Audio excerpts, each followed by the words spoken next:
E aí pessoal, aqui é o professor Ricardo, professor de literatura, e hoje nós vamos falar de uma coisa bem interessante, que é o estudo de Machado de Assis, bem recorrente em qualquer vestibular que você venha prestar por aí, e a gente vai falar das características gerais do Machado de Assis, coisas que vocês vão encontrar em qualquer tipo de prosa realista machadiana, deixando de lado aquela primeira fase machadiana, que é uma fase romântica que inclusive a gente não costuma estudar.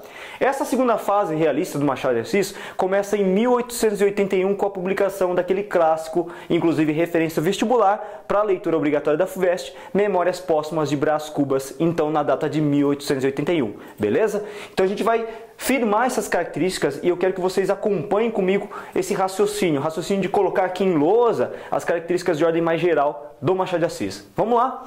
Primeira coisa que a gente tem que perceber é o seguinte: Machado não é qualquer autor. Inclusive, a referência de literatura machadiana, estilo machadiano, vem daí, da especificidade desse autor quando se trata da composição literária, certo? Então ele tem características que são próprias dele, somadas aí ao montante de características que também a gente encontra no realismo. Então antes de estudar o Machado, lembra também de estudar e ter em vista o realismo. A primeira coisa que é importante traçar aqui na narrativa dele é o fato dele construir sempre uma narrativa chamada de narrativa não linear. Não linear. O que eu quero dizer com isso? Narrativa não linear. Narrativa não linear é quando um texto ele não segue a questão cronológica, do tempo visto do ponto de vista cronológico. Começo, meio e fim bem definido. Se você pegar as grandes obras dele, como Brás Cubas ou Dom Casmurro, ele começa pelo final da história. Ele volta ao passado, remete ao passado, no caso de Brás Cubas, a morte, no caso de Dom Casmurro, a velhice, a idade madura, para depois recorrer ao presente, ao passado e depois transcrever o presente momento e fazer algumas alusões ao passado, presente, enfim.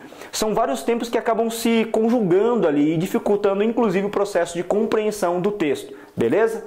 Outra característica que é muito pertinente ao Machado são as chamadas digressões. Digressões. O que são essas digressões que eu tenho aqui?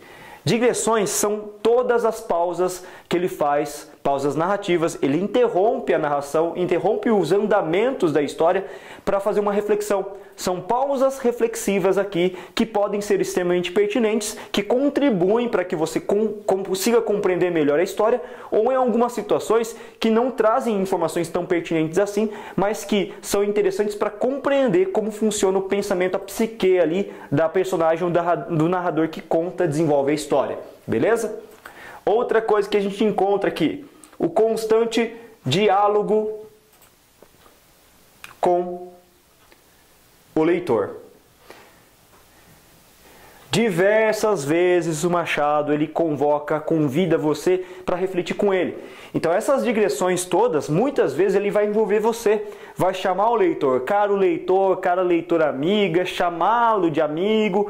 Às vezes esse termo amigo é utilizado com um tom até certo ponto irônico, sarcástico, mas ele convida você para fazer a leitura e a reflexão juntamente com ele, certo?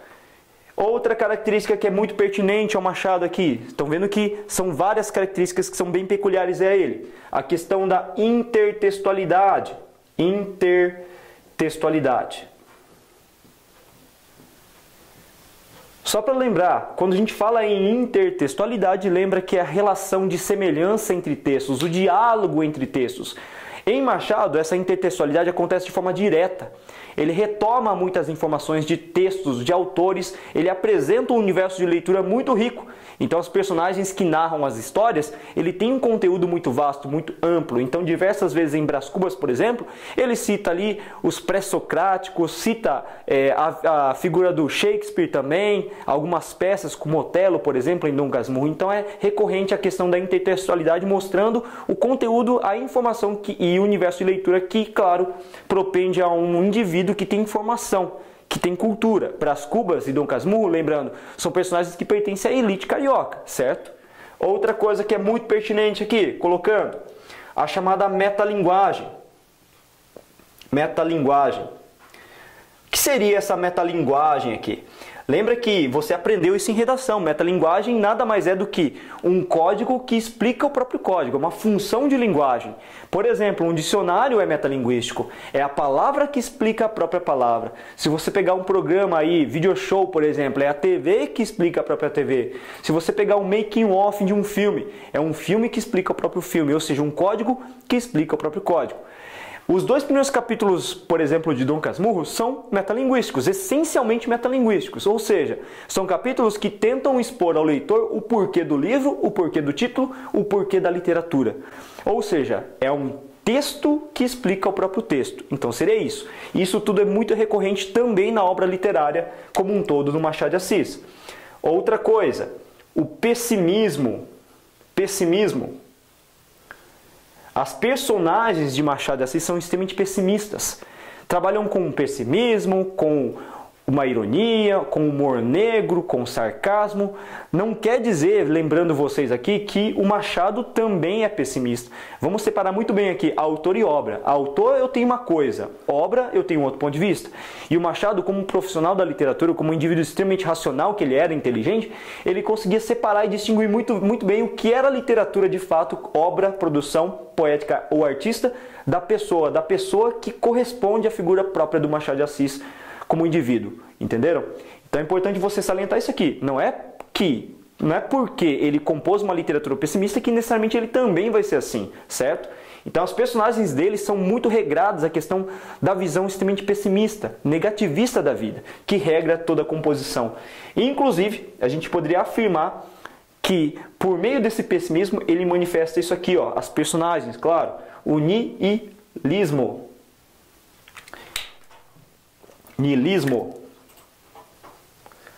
Esse niilismo seria a crença no vazio existencial, a crença no nada, beleza? Uma percepção muito mais forte no negativismo, tudo bem? Além disso tudo, que mais que a gente poderia apontar como características gerais do Machado de Assis? Lembra que é um autor típico do realismo. E se é um autor típico do realismo, o que a gente vai ter? A gente vai ter uma crítica muito severa.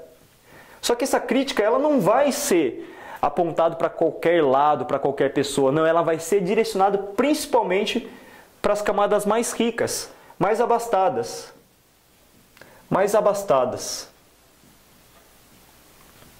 Da sociedade, certo? Os indivíduos que tinham mais posse.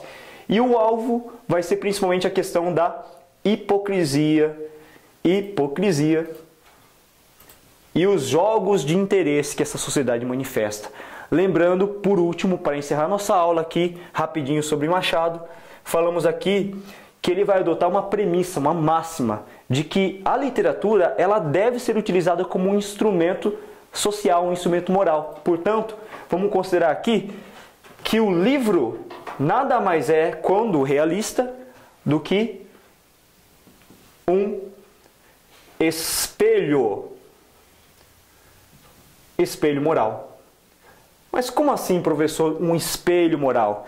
Quando eu afirmo que eu tenho espelho moral, pensa na metáfora que o espelho representa a partir do plano concreto. O espelho, você não acorda de manhã lá, tal, você não vai se arrumar na frente do espelho, você não corrige os seus defeitos físicos ou as imperfeições que ele pode revelar para você. O espelho revela isso. O livro, ele tem essa particularidade na literatura. Ele não vai revelar os seus defeitos ou as suas imperfeições ou as incorreções físicas, e sim internas, morais. O que ele esperava com isso? Ele esperava consertar a sociedade por meio da denúncia. Ou seja, eu exponho os defeitos que a sociedade possui, você como leitor observa esses defeitos no livro e se vê espelhado. Peraí, mas a personagem faz isso, mas eu também faço isso. Logo, esperava que a pessoa pudesse passar por um processo de reflexão moral e uma correção, portanto, moral, e recuperar aí um certo tipo de comportamento que ele tanto defendia, ou como ele tanto defendia que deveria acontecer, que é a moralização da sociedade. Então a literatura realista também tem esse objetivo. O grande objetivo de corrigir a sociedade não é só e simplesmente apontar críticas, mas melhorar o ambiente social como um todo, moralizando e tornando um pouco mais ético. Beleza, galera? Espero aí que tenham apreciado, gostado. E fica a dica aí de Machado de Assis, que é um autor extremamente importante da nossa literatura. Valeu, aquele abraço.